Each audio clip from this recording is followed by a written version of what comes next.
But I think one of the reasons why these people have this deep-seated anger and resentment is there's a bunch of people out there that have these lives that are deeply unsatisfying, because I think there are so many people that are working all day long doing something that is deeply unsatisfying and almost painful. Yeah, it's soul killing. Soul killing. Yeah. They're stuck in traffic all day, and then they're stuck in a cubicle after that. They relish the time to take a shit in the bathroom and look at their phone. I mean, they literally do that. That's a highlight of someone's day. They get in traffic on the way home. They get home after that, they're watching television, and they're You ever notice that some people seem to want to hang on to stuff that is bothering them? They're forever talking about it. They don't want to let it go. They've had a failure at something and it's grown. They can't get over it. They just can't get over it. Or somebody said something nasty to them. They don't want to let it go. Do you know what we should do? We should ask ourselves, everything that happens, is this serving you? Is this serving you? And if it's not serving you, get rid of it. You don't want anything in your life that's not serving you, that's not causing you to grow, that's not adding to the quality of your life. I don't care what it is. You will find some people, they just hold on to bad stuff. They hold on to problems. They don't want to seem to let it go. And that adds more problems. Whatever you focus on grows. The only thing that can grow is the thing you give energy to. Why would you hold on to anything that's not serving you? How bad does it have to get? I mean, to what denominator, to what lowest level do you have to reach before people really make up their mind to change? My message is, why wait? I mean, when you're feeling so altered emotionally, you feel so bad, that's the moment you could actually see yourself for the first time, because you're not answering your cell phone, you're not responding to all your texts, you're not watching TV, you're not going out to dinners, you're not calling people back. Something's altered in you, and you're starting to become self-aware, right? I dare you to analyze yourself first, your company first, your character, your behavior, your work ethics. I dare you to analyze it and see if there's any change you can make. See, you cannot manage time, but you can manage activity. You can manage your activities. Make certain that what you're doing really makes a difference. Make certain that you're spending your time on activities that are productive, that are taking you in the direction of your goal. If you think about the person that you want to become, what's that person do every day that you don't do right now? And when you start to do the thing that the person you want to become is doing, you leverage something called behavioral activation therapy. And that is a whole body of research that says when you act like the person you want to become, it's the most powerful way to change a habit. It's even better therapy than talk therapy, because the action proves to your brain that you're becoming that person. You're seeing the change through the action, and so then the brain catches up and starts to relate to you like a person that's confident, or a person who adores their appearance, or a person that celebrates themselves exactly as they are.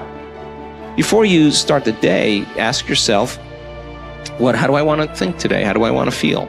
How do I want to behave? I mean, what would greatness look like? What would love look like today?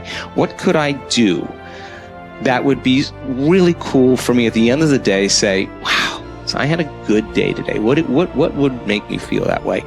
And if you can't find an answer to that, start reading. Who reads anymore? Read a book. I read so many books a week. I know, I'm that way too. So read something about, you want to be wealthy? Read a book about someone who became wealthy, and get real and realize they may have failed 50 times before they actually pulled it off. Or what were their characteristics? What were their traits? What made them? It wasn't about their wealth. It was about who they became. That's the key, right? So fill your brain with a little knowledge, and then just start asking yourself, what's the greatest expression of myself that I can be today? And rehearse it. Rehearse how you're going to be. And then if it leads to a different choice, that's the unknown. Mm-hmm. And just know that it's not going to be predictable. It's going to be a little uncomfortable.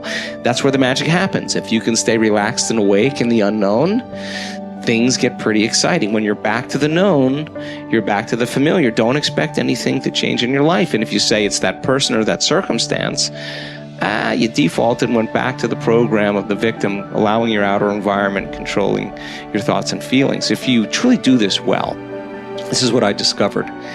If I truly feel the feelings of my future before they occur, and I live in that state, I'm no longer looking for it to happen. How could I look for it if I feel like it already has, right? So I try to stay in that state, because then I'm not separate from it. And that tends to be when the magic happens. There's no control anymore. There's no predicting. There's no perfectionism. There's none of. All there is just kind of an experiment. Like, I'm experimenting to see if I changed my thoughts and feelings, if my life will change. And that should be the experiment everybody has. And do it with curiosity, and do it with just seeing if the experiment works. If it doesn't, change something else about yourself until it starts to work. Deciding who are we going to be. You know, we shouldn't hope to end up one day a magnificent, strong, beautiful, capable, kind, loving person. We should start living like that today, hopefully, so that we become that. That who we become is not an accident, but hopefully a purposeful intent. That our days and how we approach our days are literally driven by the intention of who we're going to bring.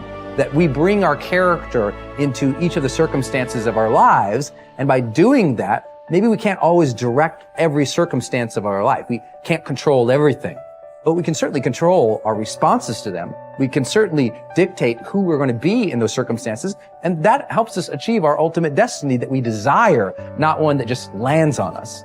I think the other thing that really comes to people's into their power is when they really discover that, you know, each of our days is something that we can also design. Not just design who we're going to be. How are you going to design your day? What's this day going to be about? What's going to get your attention? What's going to get your focus? And what should not be getting your focus is just your inbox, or just what I call browser blackout, clicking around on all these blue links or images, or swiping here and swiping there, and then losing 4 or 5 hours of your day. Because what ends up happening for so many people is they lose 2 or 3 hours to distraction each day, maybe 4 hours of distraction of television a day.